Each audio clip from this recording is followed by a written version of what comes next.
Hi everyone, it's Teresa Nichols again, and this is the third part of chapter 4 in the story of Teresa by Teresa Nichols. And again, this is an excerpt that I had taken out of my book, The Shift. So I'm going to start here.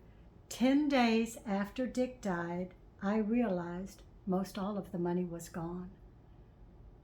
This is not a book to pass blame, so I will not go into the details. But the money disappearing right and left out of our investments was astonishing.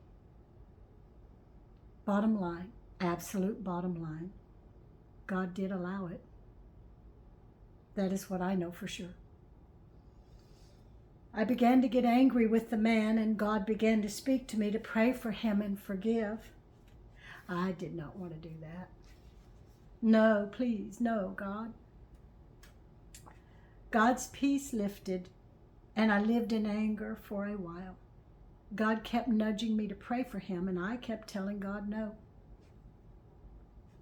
Finally, I missed the peace of God flowing through my life, my sustainer of life. I got down on my knees and I told God I was praying for him only because he was making me. Peace came back, and sorrow filled my heart for the man. And I began to pray for him, and I felt much better. Beth Moore said one time that one of the meanings of the word forgiveness is to literally cut it off your back. It really is too heavy for you to carry.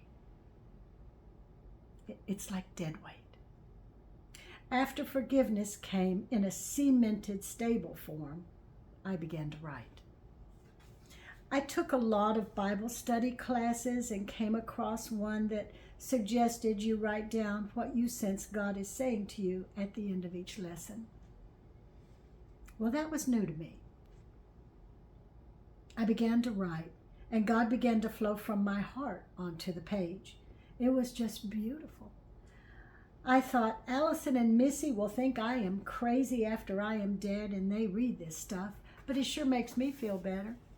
Besides, I would be dead and not have to deal with it.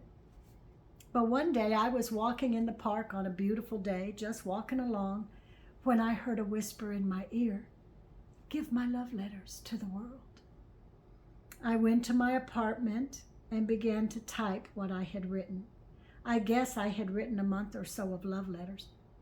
I had been writing love letters from God every day since that day in the park. I decided to publish the love letters in a format of 50 in each book so that the book could stay small and inexpensive. A love letter from God is a very good way to begin your day. You begin your day feeling so loved by God. I published 2 books in the 50-letter format order. I spent money I really did not have to publish them myself through a self-publishing company because no publishing company would take them. All the literary agents were too busy to take me on, so there I was, but I knew what I heard. So I had to do everything I knew to do to get these letters to the world. When you absolutely know a thing, you cannot give up because what else is there? If this is your calling, then nothing else is going to fulfill you. The books were published and people loved them, but they would not buy them enough to support me. The self-publishing was giving me 10% every quarter and less than that when the discount bookstores would buy them, and I ended up making around $35 every quarter. The bills began to loom over my head, the debt incurred from purchasing the books, and it became insurmountable with the interest rates eating me alive. I am swimming and swimming to get upstream, but I keep sinking and sinking. Tyndale House Publishers called me one day and said that they liked the book, but it should be in a daily Bible devotional format.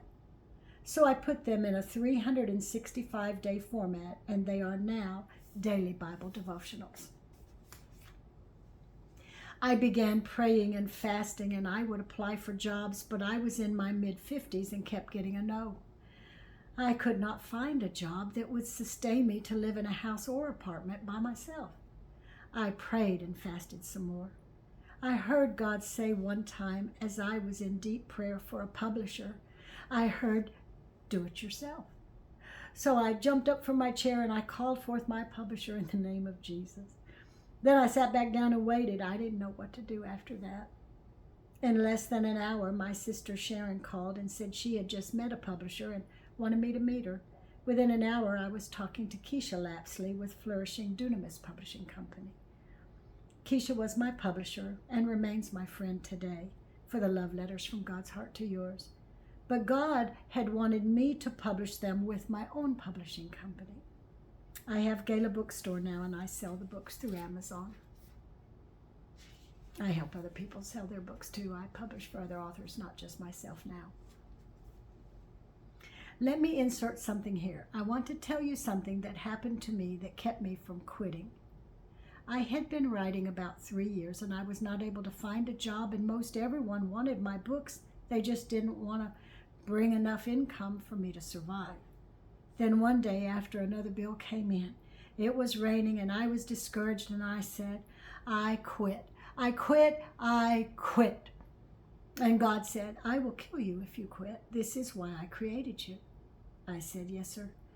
This is what kept me going. Not bravery, just a definite confirmation from God that perfectly cleared it up for me. I want to say something here. My sister Sharon said, Teresa, don't put that in there. Don't put that in there. I said, well, that's what I heard. And then I have had several people tell me they had heard the same thing. If you have a calling on your life and you know what it is, it's why you're created. I highly suggest you stick with it. God gave me a word, and he has certainly tested and tried me with it. I gave my daughters my jewelry, sold all my furniture, and what would not sell I gave away. I owned my car that had over 200,000 miles, yet I walk in a deep peace. I had seen the hand of God move in so many miraculous ways during the past takeaway years.